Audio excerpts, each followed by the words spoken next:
conmemoración de los eventos de la cruz, la crucifixión de nuestro Señor Jesucristo, la Pascua de nuestro Señor Jesucristo. Y debemos recuperar el significado de estos eventos. Mucha gente los celebra simplemente como mera tradición, pero no entiende el significado de estos eventos. Como lo señalamos también en Navidad, para mucha gente, Navidad solo significan vacaciones. Y lo mismo sucede con la Semana de la Pasión del Señor. Para la gente son vacaciones. Y la gente toma estos días de manera egoísta para agasajarse a sí misma. Cuando estos eventos son los eventos más importantes en la historia de la humanidad. Cuando estos son los eventos en los cuales Dios se revela de manera maravillosa y de la manera en que Dios nos muestra su misericordia a nosotros. Por eso, previo a la Navidad, celebramos el Adviento, en ese periodo de preparación para una celebración correcta de los eventos salvíficos de Dios en Cristo Jesús. La Cuaresma es lo mismo. La Cuaresma también tiene este propósito de prepararnos hacia la celebración de la Pascua de nuestro Señor Jesucristo. Pero así como en la Navidad el mundo ha quitado a Cristo y ha puesto a un señor gordo, cachetón, así en la Pascua el mundo ha quitado a Cristo y pone un conejo y los huevos de Pascua. Es deber nuestro como iglesia volver a las Escrituras, primero nosotros mismos, y segundo, proclamar conforme a las Escrituras de los eventos que se tratan en estas celebraciones. Dijimos el domingo pasado que nos enfocaremos en la cruz. En esa cruz, dice el himno que acabamos de entonar, esa cruz material, nada hecho por mí, todo lo hizo el que en ella murió. Y la cruz, dijimos el domingo pasado, grosso modo, en términos generales, vimos de dónde viene esta cuestión de la cruz. No tiene un origen cristiano. No era inicialmente un símbolo cristiano. Ni siquiera era un símbolo, podríamos decir, sino era un método de castigo. La cruz era el castigo más terrible, con el cual se castigaban los crímenes más terribles. Era un método de castigo. Por eso el domingo pasado hablamos de juicio y misericordia, o justicia y misericordia como significado de la cruz. La cruz nos enseña eso, porque ese instrumento de castigo, a partir de nuestro Señor Jesucristo, se volvió emblema de misericordia. Y a partir de eso, la cruz se vuelve un símbolo cristiano, un símbolo que nos recuerda estos eventos de la Pascua de nuestro Señor Jesucristo. Dice este himno que acabamos de entonar en la primera estrofa, si lo tenemos a la mano,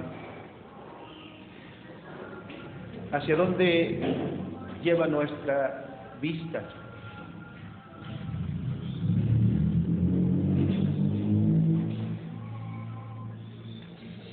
¿Qué es lo que dice la primera estrofa del himno número 103.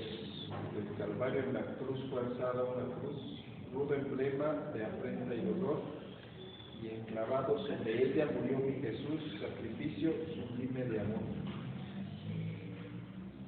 El Calvario, en la cumbre del Calvario fue alzada una cruz. Emulando eso, hoy en muchos lugares de nuestro país vemos cruces en las colinas, ¿no? Hay algunas colinas, en los pueblos hay alguna cruz en alguna montaña. El himno dice, en la cumbre del Calvario fue alzada una cruz.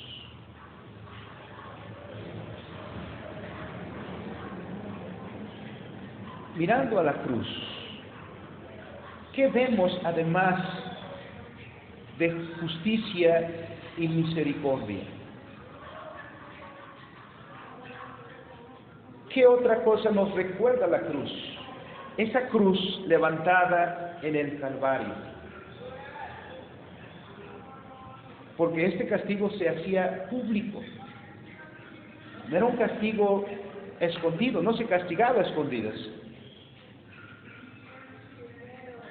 Estos castigos se hacían como también para ejemplo.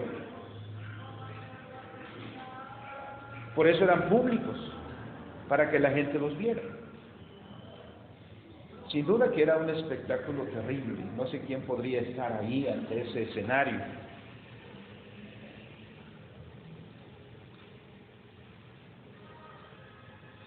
Esa cruz nos revela el oficio sacerdotal de nuestro Señor Jesucristo.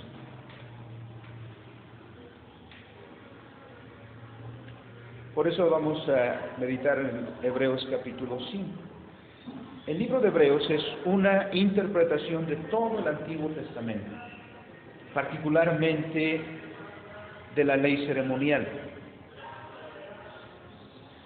Cuando leemos el Antiguo Testamento, a partir del libro de Éxodo, cuando los israelitas llegaron a Sinaí, recibieron la ley de Dios.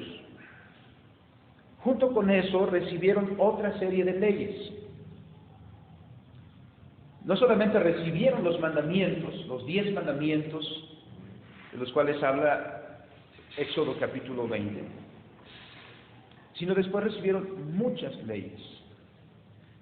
Pero durante su estancia en el Sinaí, que ellos tardaron un poco de tiempo en este lugar,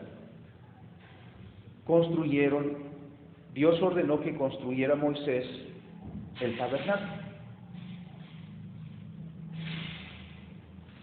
Y una parte importante de la constitución del tabernáculo fue el oficio sacerdotal, que Dios escogió a la familia de Leví.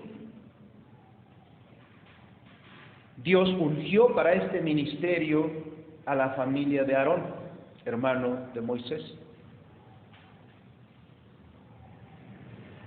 Y en relación del tabernáculo y del ministerio sacerdotal también hay una serie de leyes que, si leemos cuidadosamente, tienen una gran enseñanza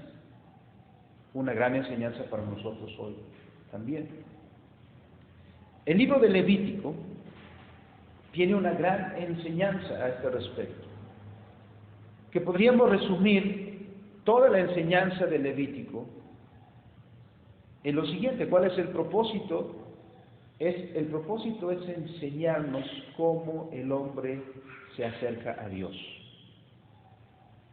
Y eso es muy importante, por eso el ministerio del sacerdote es muy importante.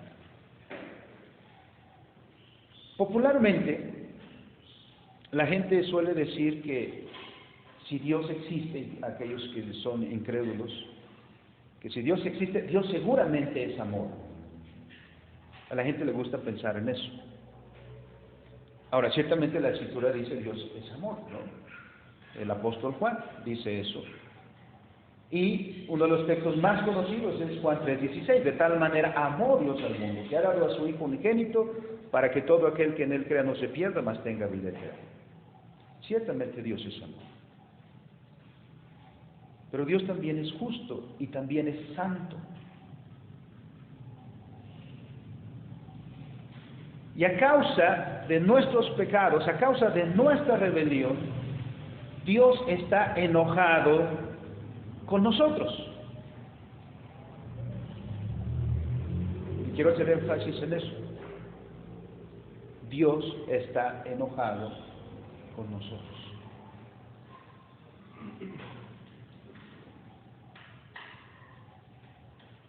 Tenemos que entender eso. Sí, Dios no solamente existe y ya, y nosotros no existimos y ya. Dios nos creó para vivir en comunión con Él.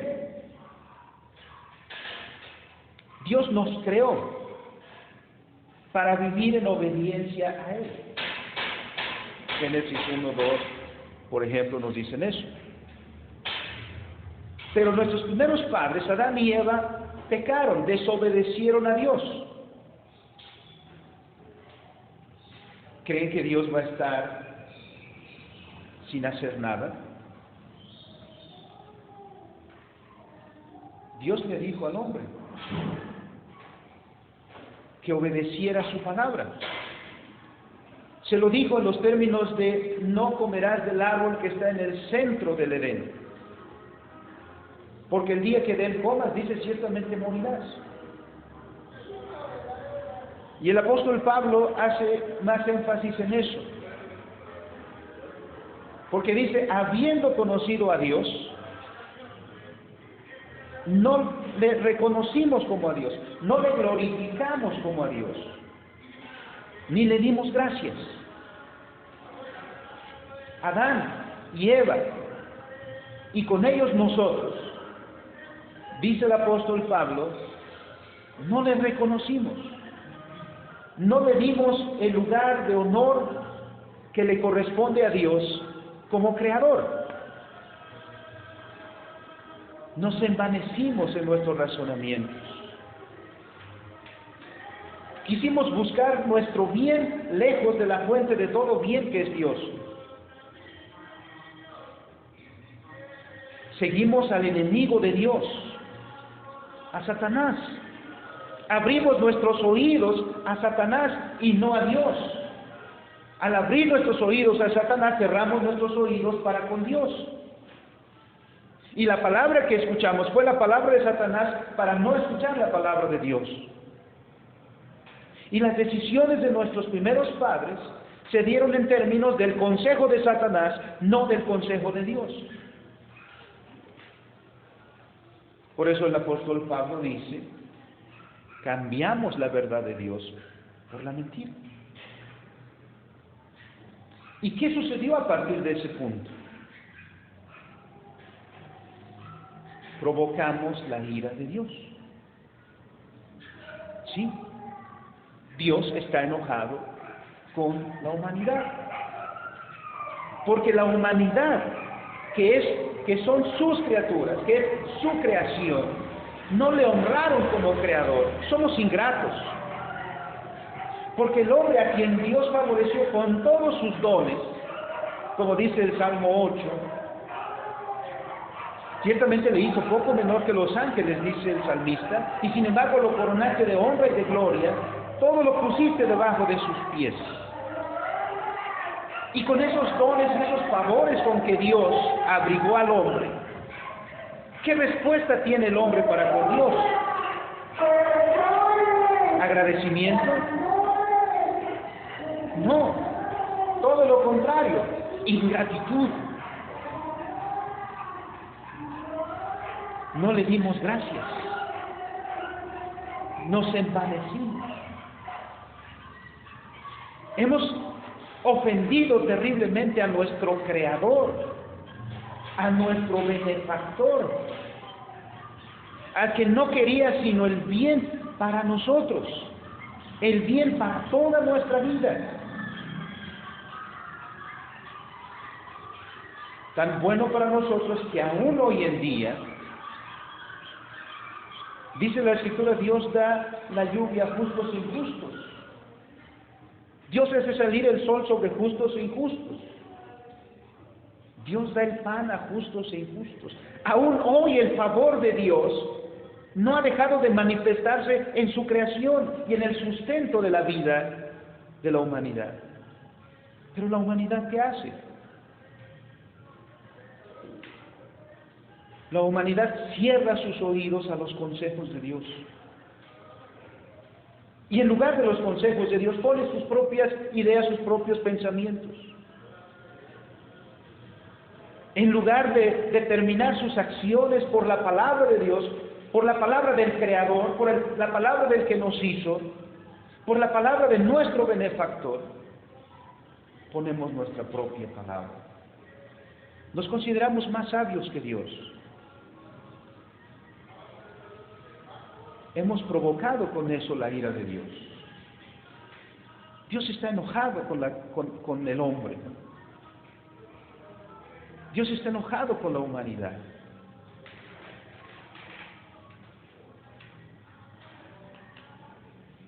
Todos hemos conocido a una persona enojada, todos hemos tenido esa experiencia. Esto es parte de toda nuestra vida cotidiana.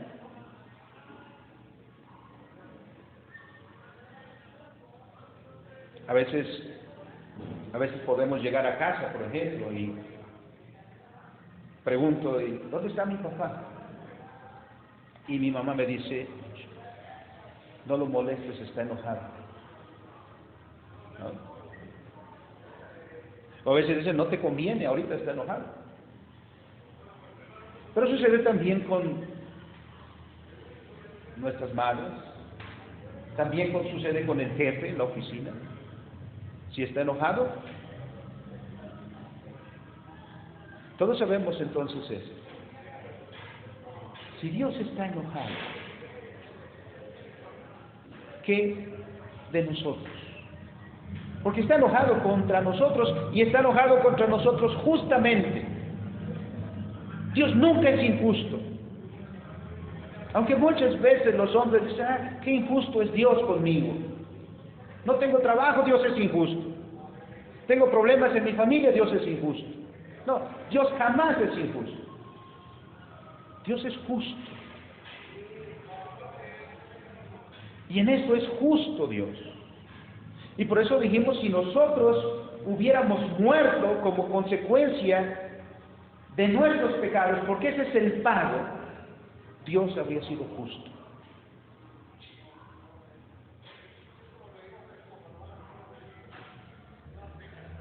Pero en esa circunstancia, Dios muestra su misericordia. En esa situación, Dios muestra su amor para con nosotros. ¿De qué manera?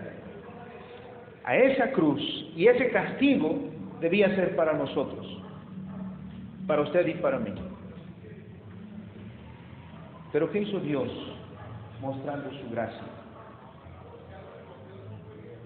Nos dio un sumo sacerdote. Y esta es la lección que quería que aprendiera Israel en el Antiguo Testamento.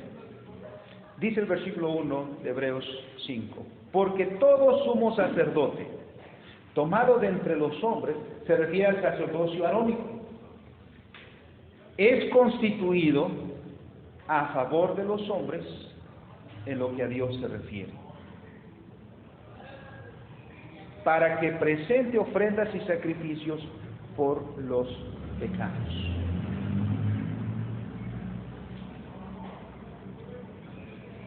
Esto es muy importante, porque esto es lo que sucedió en la cruz. En el Antiguo Testamento, Dios escogió una familia para ser los sacerdotes de Israel. Nadie podía acercarse a Dios. Dios es santo, Dios es justo. ¿Qué pecador se puede presentar así nada más delante de Dios? ¿Por qué Nadab y Abiú fueron consumidos con el fuego que salió del altar? porque hicieron algo que Dios no había pedido. Por mencionar un ejemplo. ¿Por qué los padres de Sansón estaban angustiados porque pensaron que iban a morir? Porque habían visto a Dios. ¿Por qué Isaías, el profeta, en Isaías capítulo 6, dice: ay de mí que soy hombre de labios inmundos? Porque estaba viendo la gloria de Dios. Porque Dios es santo, porque Dios es justo. Y el hombre pecador no puede sostenerse delante de la presencia de un Dios santo y de un Dios justo. Así que el hombre no podía acceder a Dios. ¿Qué sucedió con nuestros primeros padres, con Adán y Eva, una vez que pecaron, una vez que quebrantaron el pacto? ¿Siguieron viviendo en el Edén? ¿No? Dice la Escritura, fueron expulsados. Dios los expulsó de la comunión con Él. ¿Qué es lo que ahora se necesita? ¿Qué es lo que puede ser la solución para este problema, este gran problema de la humanidad? Que alguien interceda por nosotros. Que alguien se presente delante de Dios para interceder a nuestro favor. Y esa era la enseñanza del sumo sacerdocio en el Antiguo Testamento. Nadie se puede acercar a Dios. ¿Cuántos israelitas podían entrar al lugar santo?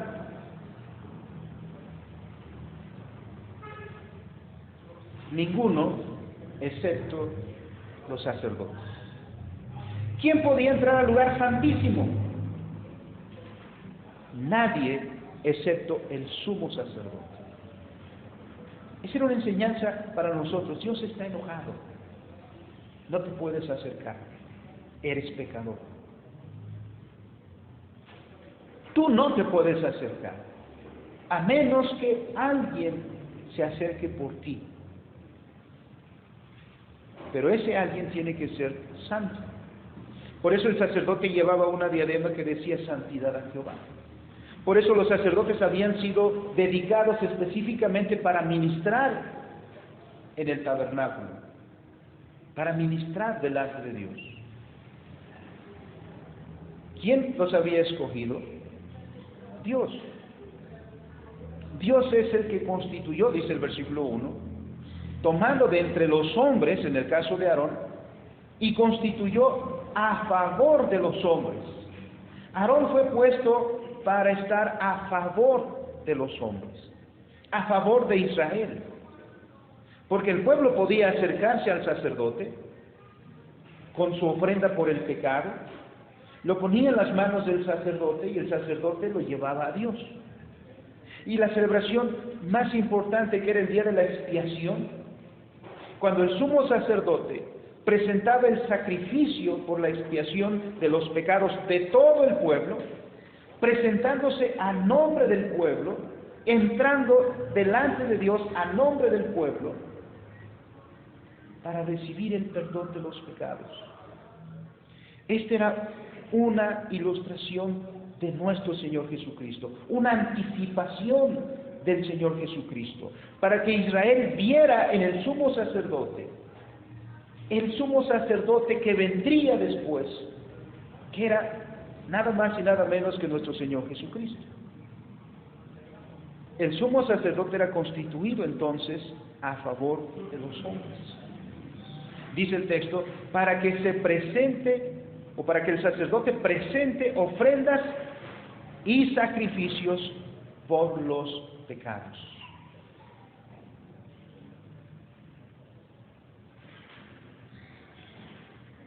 Dios es paciente, sin duda,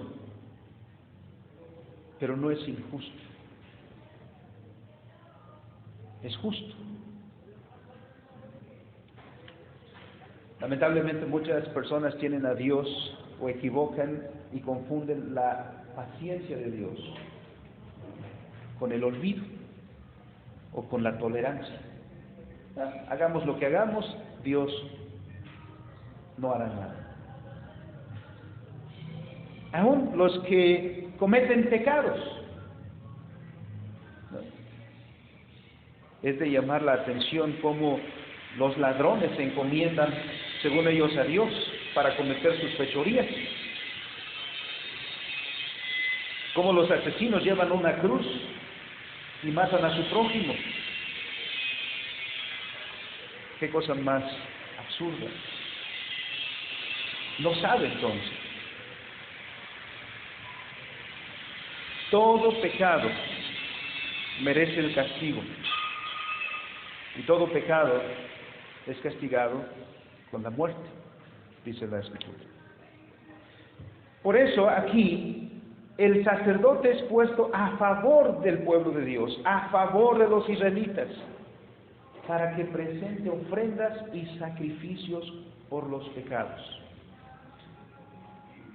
Enfocaremos particularmente en los sacrificios el próximo domingo. Por ahora el sacerdote es importante. ¿Qué es lo que hace? Presentar ofrendas y sacrificios. ¿Por qué había que presentar ofrendas y sacrificios? ¿Cuál era el significado de estos?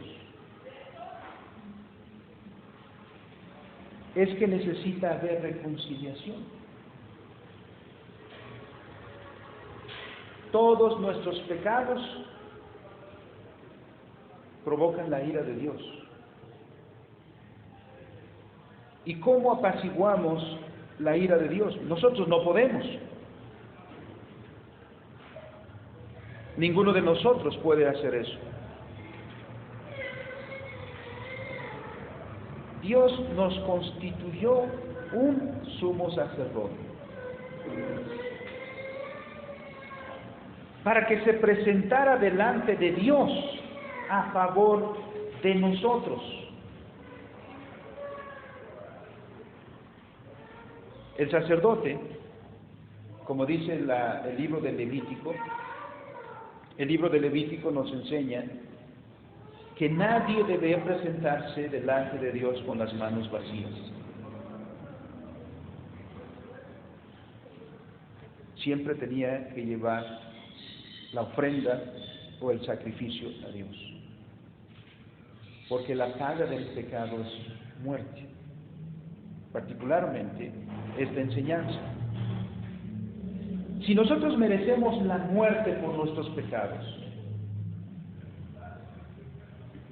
¿cómo nos salvamos de la muerte?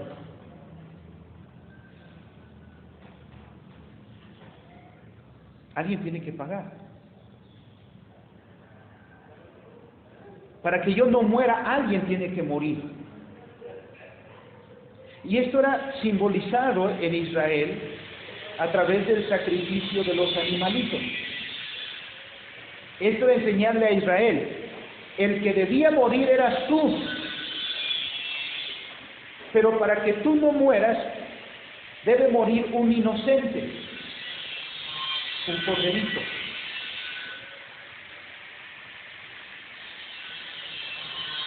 Esa era una gran enseñanza. Después la gente olvidó eso y ya nada más era por tradición sacrificar animalitos, ya es una mera costumbre. La enseñanza era: aquí el que merece morir eres tú, el que ha pecado contra Dios eres tú, el que ha ofendido a Dios eres tú, el que merece la muerte eres tú. Pero para que tú vivas, necesita morir alguien. Y entonces se llevaba el sacrificio, el derramamiento de sangre, una vida por otra vida. Esa es la justicia. Se salva una vida entregando una vida. ¿Y qué es lo que nos recuerda la cruz? Eso La cruz nos recuerda eso, que para que nosotros vivamos, alguien tuvo que morir. Es posible que olvidemos eso cuando se dice, la salvación es gratis. Sí, a nosotros no nos cuesta, pero no fue gratis. La salvación tuvo un grandísimo costo, que a veces quizás no apreciamos en toda su dimensión. Y debemos tener cuidado con eso. La Cuaresma es para que reflexionemos en el altísimo costo que ha tenido nuestra vida. Dios constituyó a favor nuestro un sacerdote, alguien que nos representara a nosotros delante de Dios y abogara a nuestro favor. Eso es lo que dice el versículo 1. Más adelante, ¿a quién se refiere esto? Nos está refiriendo al Antiguo Testamento y a quién ahora se aplica. Versículo 5. Así tampoco, porque está comparándolo con Aarón. No. ¿Aarón fue sacerdote porque él quiso ser sacerdote? No. Aarón fue sacerdote porque Dios lo llamó para ser sacerdote. Dice el versículo 4. Y nadie toma para sí esta honra, el del sacerdocio, sino el que es llamado por Dios, como lo fue Aarón. Y así como lo fue Aarón, dice, así tampoco Cristo se glorificó a sí mismo, haciéndose sumo sacerdote. Sino, ¿quién?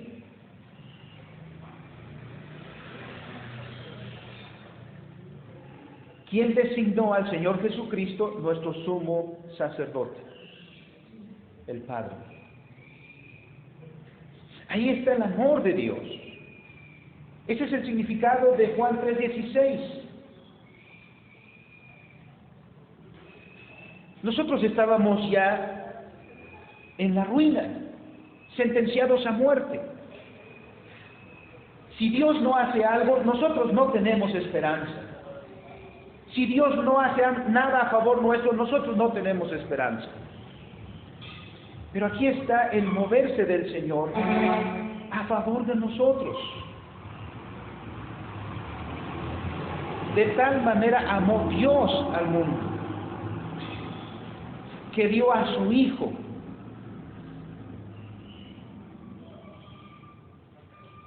La más grande manifestación de amor.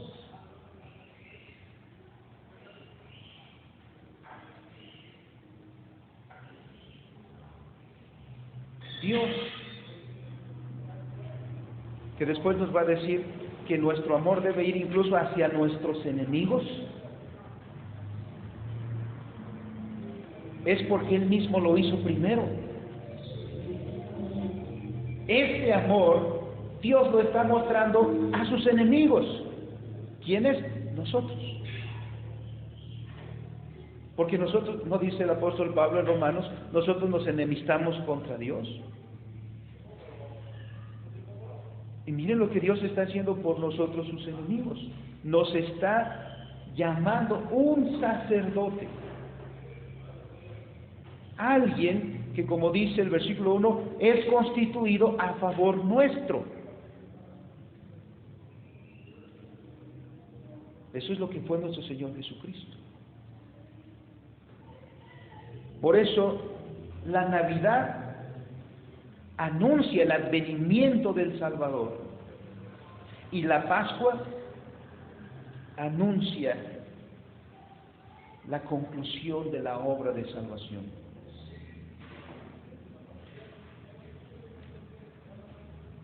Porque para eso nació el Señor Jesucristo. El Señor nació para morir en la cruz. Era inevitable la cruz.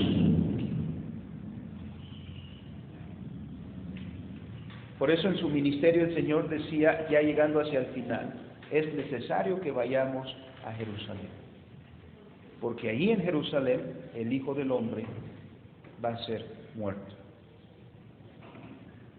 Ese era el fin, porque la cruz sería la realización del oficio sacerdotal de nuestro Señor Jesucristo.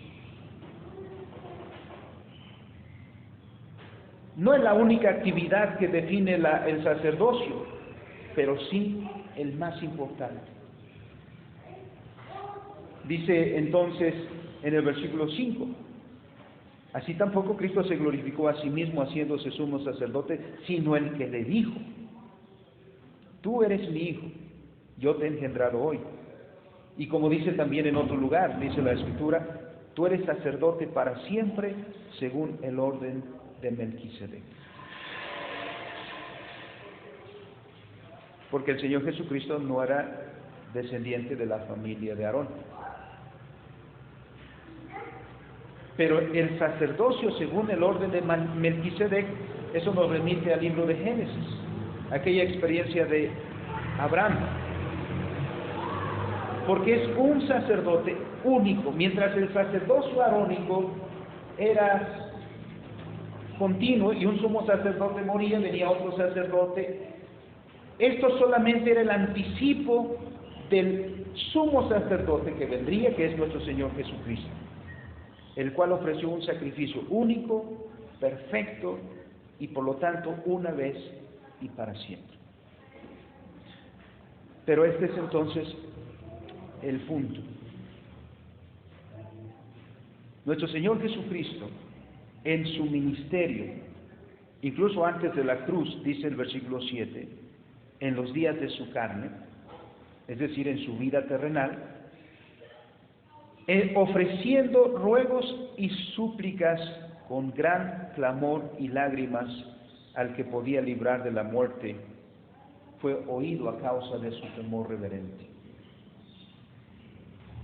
La cruz nos recuerda el oficio sacerdotal de nuestro Señor Jesucristo. El lugar que el Señor Jesucristo vino a ocupar.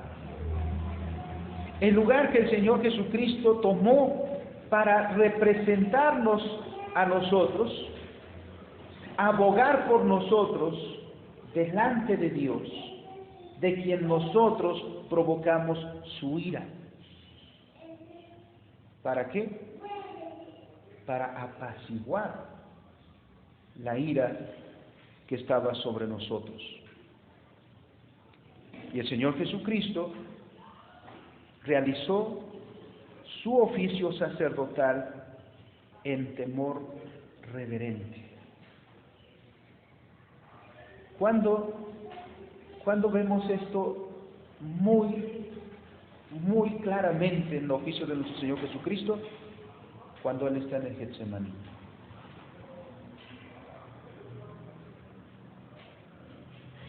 Getsemaní fueron los últimos momentos en el que el Señor Jesucristo, orando al Padre, antes de ser apresado por sus enemigos. Y la oración de Getsemaní es una oración preciosa.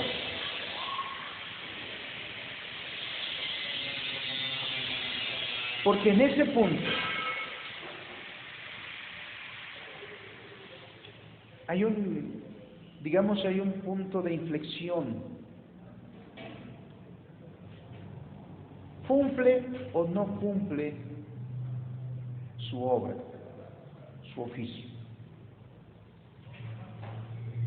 Fueron tremendos momentos de agonía para nuestro Señor. Pero, ¿por qué estaba sufriendo el Señor Jesucristo de tal manera? ¿Por qué el Señor Jesucristo experimentó tal agonía? ¿Por Él? Otra vez, ¿no?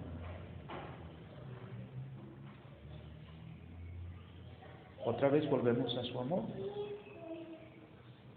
¿Quién es capaz de asumir tal dolor a favor de los suyos.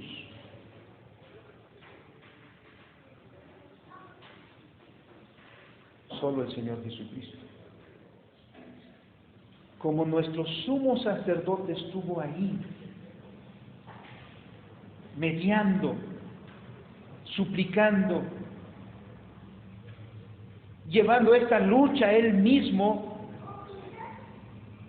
sabiendo lo que se aproximaba, sabiendo que ahí le esperaba la cruz.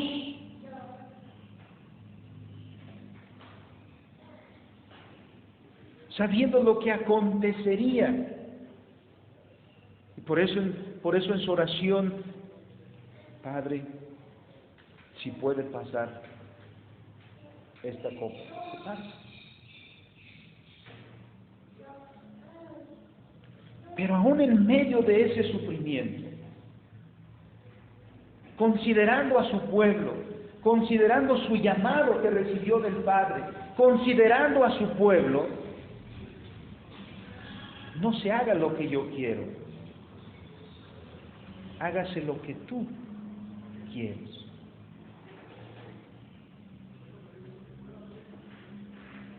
Y se estaba preparando para entrar en el lugar santísimo.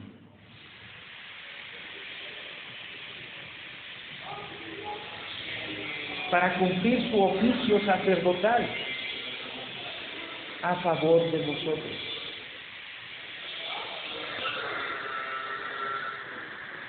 Ahora, considerando todo esto, hermanos, considerando todo esto de parte de nosotros, ¿cuál es la respuesta mínima que debemos tener a lo que Dios hizo?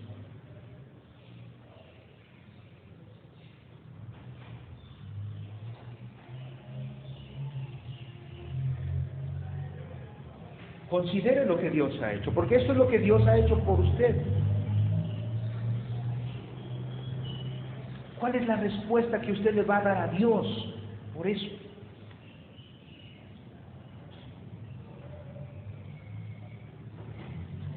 Haciendo énfasis y un poco recapitulando, hermanos. El hombre provocó la ira de Dios. Y Dios está enojado con la humanidad.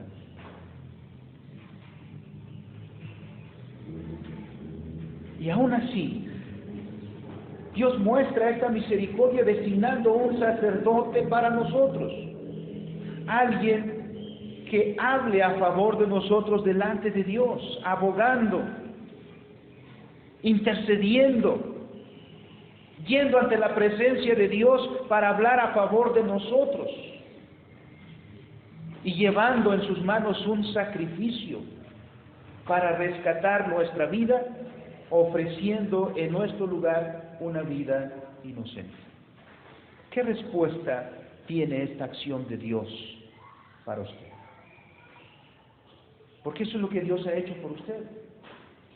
¿Qué va a hacer usted con eso? ¿Seguir en su vida quebrantando los mandamientos de Dios? ¿Va a seguir en su vida ignorando a su Creador? Bueno, sígalo si esa es su decisión, pero al final se va a encontrar con Dios como su juez. ¿Cuál es la respuesta entonces que le va a dar a Dios? Eso es lo que Dios hizo por nosotros. Miremos a la cruz. Esa cruz nada ha hecho por mí. Esa cruz material, dice el himno. Todo lo hizo el que en esa cruz murió. Este es tiempo para que meditemos en todo eso. Siempre lo he dicho, hermanos, es contrastante que este país celebre como celebra estas fechas. Y este sea un país pobre, un país sumido en violencia, un país sumido en injusticias, un país sumido en tantas carencias, en tanta miseria, que solo habla de su pecado. El testimonio de esta sociedad anuncia su pecado. Y eso contrasta con lo que dice que es.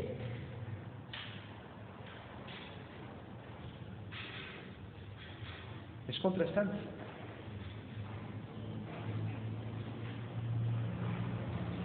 Y uno de los lugares más emblemáticos sobre estas celebraciones es la alcaldía en la que estamos. ¿No es Iztapalapa lo más famoso en el país y en el mundo sobre la celebración de estas épocas? ¿Y no es Iztapalapa a la vez la alcaldía con más situaciones adversas, pobreza, problemas de drogadicción, de alcoholismo, y de todo eso? ¿Por qué? Porque no nos hemos acercado a Dios de corazón, porque no hemos dado la respuesta correcta a la obra de Dios por nosotros. Es una mera tradición, es una mera costumbre. Aquí está lo que Dios hizo en la Escritura. ¿Qué vas a hacer tú? ¿Qué respondes tú a lo que Dios te dice en su palabra aquí y ahora? Esa es tu respuesta. Y nadie más puede dar esa respuesta que tú.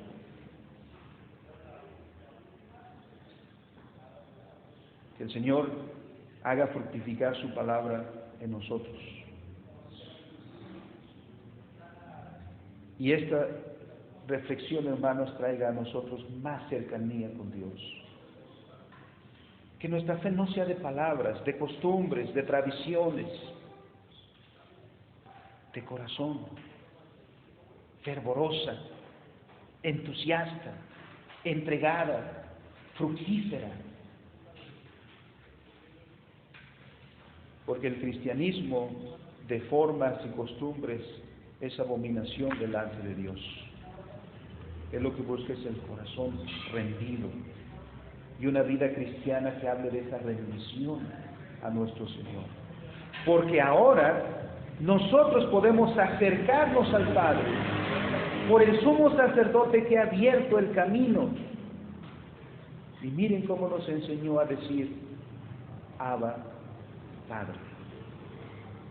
Vamos a acercarnos a Dios y vamos a orar dándole gracias por haber hecho eso por nosotros, por habernos constituido un sumo sacerdote que hable a favor de nosotros y ruegue delante de Dios por nosotros, y haya ofrecido un sacrificio para que nuestra vida sea librada del castigo al cual nosotros nos metimos. Vamos a orar. Bendito y soberano Dios, te damos gracias en esta hora. Avergonzados, Señor, estamos de lo que hicimos en nuestros padres y con nuestros padres. Avergonzados, Señor, de no haberte reconocido en tu correspondiente lugar de honor, de honra, de gloria. Avergonzados de no haber atendido nuestros oídos a tu consejo. Avergonzados de haber cerrado nuestro oído, nuestro corazón, y haber abierto al enemigo. Avergonzados de haberte provocado a ira, Señor. Y estaba, Señor, en todo tu derecho de tomar cuenta de nosotros, de dejar la aplicación del castigo tal como lo merecíamos.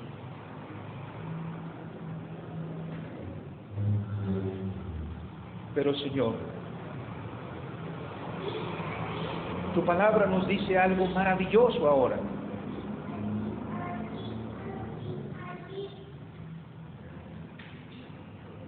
Que llamaste a un sacerdote, a un sumo sacerdote, para hacernos favorable delante de ti, Señor. Miramos hacia la cruz Y esa cruz nos recuerda del maravilloso don de nuestro Señor Jesucristo y de su oficio sacerdotal, de su mediación delante de ti para darnos vida y vida en abundancia, Señor. Como vivos entre los muertos, ahora nos dirigimos a ti, Padre, para pedirte perdón por nuestros pecados y rogarte que avives en nosotros un corazón contrito y humillado, un corazón, Señor, ligado a ti, y que vivamos una comunión plena como hijos tuyos, Señor, en Cristo Jesús. Gracias, Señor, por tu palabra, y ahora tú conoces la respuesta de los que escuchan. ¿Cuál es la respuesta de su corazón para la palabra, Señor, que has tenido para nosotros? Y sea, Señor, tu gracia con todos nosotros. En Cristo nuestro Salvador. Amén.